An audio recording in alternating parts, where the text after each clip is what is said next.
In charge हैं संग्रामा के, पटन के, बीरवा के। आज आपने डिस्ट्रिक्ट बारामूला का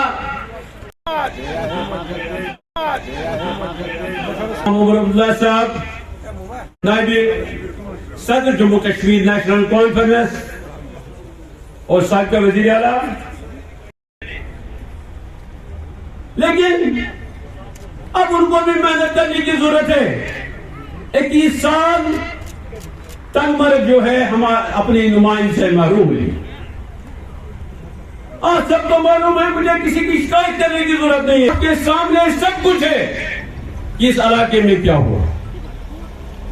इस इलाके में गुनागों मुश्किलात का सामना है, मुझे उनकी वजाहत नहीं करनी, लेकिन मैं आप सबको यकीन दिलाता हूं कि एक बार आप हमें मौका देंगे, दें अपनी नुमाइंदगी। मैं फिर से आपका शुक्रगुजार हूं। आपने आजकल आप मशगूल हैं हॉर्टिकल्चर के काम में, लेकिन आपने अपने काम छोड़ के यहाँ आए। सर्दी का मौसम भी है और खासकर हमारे इलाके में 2-4 डिग्री टेम्परेचर कम ही होता है, लेकिन उसके बावजूद आप यहाँ आए। उमर साहब ये खुद आए, ये लोग, हमने इनको कोई ट्रांसपोर्ट नहीं किया है। मैं एक छोटी सी मिसाल देना चाहता हूँ। यहाँ इस वक्त जो एडमिनिस्ट्रेशन है वो मजलूम है, उन पर कहर चल रहा है, उन पर गजब चल रहा है। यहाँ हमारे बड़े बड़े लीडर 6 दफा हमारे सागर साहब मेंबर असेंबली बने, मिनिस्टर रहे, हमारे शफी साहब, हमारे राथर साहब, चौधरी मोहम्मद रमजान साहब, कितने नाम मैं बताऊंगा। 2 PSO उनके पास होते हैं। आज ज्वाइन करो अपनी पार्टी, आज ज्वाइन करो पीपुल्स कॉन्फ्रेंस, दूसरे दिन गाड़ी आगे फूंकू नी पीछे फूंक।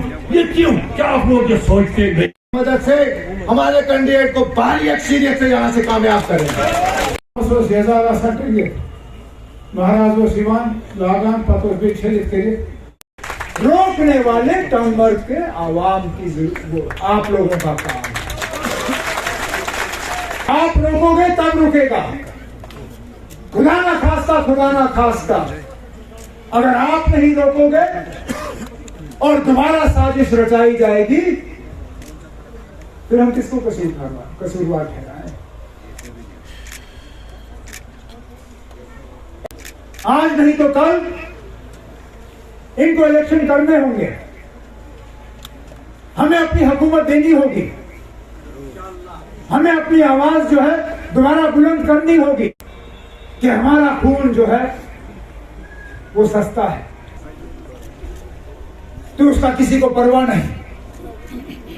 हैरान हुआ मैं देख के, जिसने रजौरी के 3 लोगों को शुपैया में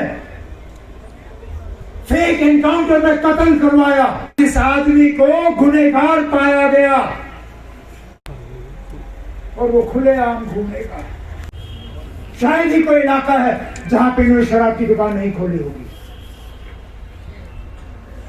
नशीली दवाइयों का खरीद फरोख्त मेरी हुकूमत थी और मैं मुख्य वजीर आला था, ये मेरा इल्जाम नहीं है।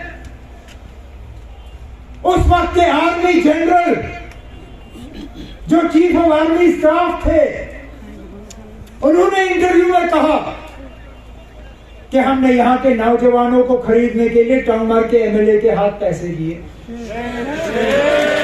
पहनते हैं, किस तरह पहनते हैं, इस पे हुकूमत दखल क्यों दे?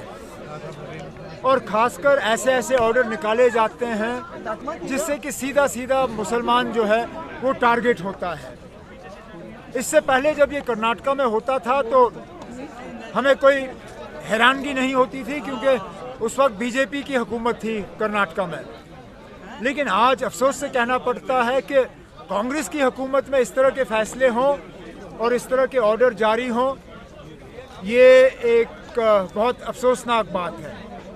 मैं कांग्रेस की जो आला कमांड है, बिलखसूस कांग्रेस के सदर और कांग्रेस के जो सीनियर लीडर हैं खरगे साहब, उनसे, सोनिया गांधी जी से और राहुल गांधी जी से, उनसे गुजारिश करूंगा कि मेहरबानी करके कर्नाटका में ये जो ऑर्डर जारी हुआ है इस पे दोबारा सोचें और इसको वापस लेने का काम करें। इसमें एक ही मकसद है ना, बीजेपी वाले लोगों का सामना नहीं कर सकते। असेंबली तो छोड़िए, बल्दियाती इलेक्शन भी अब टाल दिए गए हैं। श्रीनगर में म्यूनसिपैलिटी रही नहीं, जम्मू में भी म्यूनसिपैलिटी ख़त्म हो रही है। आहिस्ता आहिस्ता जनवरी तक आपके तमाम म्यूनसिपैलिटी ख़त्म हो जाएंगे। जनवरी में आपके पंच और सरपंच भी नहीं रहेंगे। आखिरकार जिस चीज़ के हवाले से इन्होंने दुनिया को कहा था कि हमने 3 टियर डेमोक्रेसी यहाँ कायम किया है, अब उसका एक भी टायर नहीं रहा। सीधी सी बात है, अगर बीजेपी को ये लगता कि इलेक्शन में वो कामयाबी हासिल कर सकते हैं, उन्होंने अभी तक इलेक्शन कराया होता। कोई सीट शेयरिंग की बात नहीं हो रही ना फिलहाल। मैंने जैसे कहा, इंडिया अलायंस पे जब इस पे बात होगी उस वक्त देखा जाएगा क्या फॉर्मूला इख्तियार होगा। लेकिन अभी ये जो 5 रियासत के इलेक्शन है, इनको मुकम्मल होने दीजिए, उसके बाद बात करेंगे।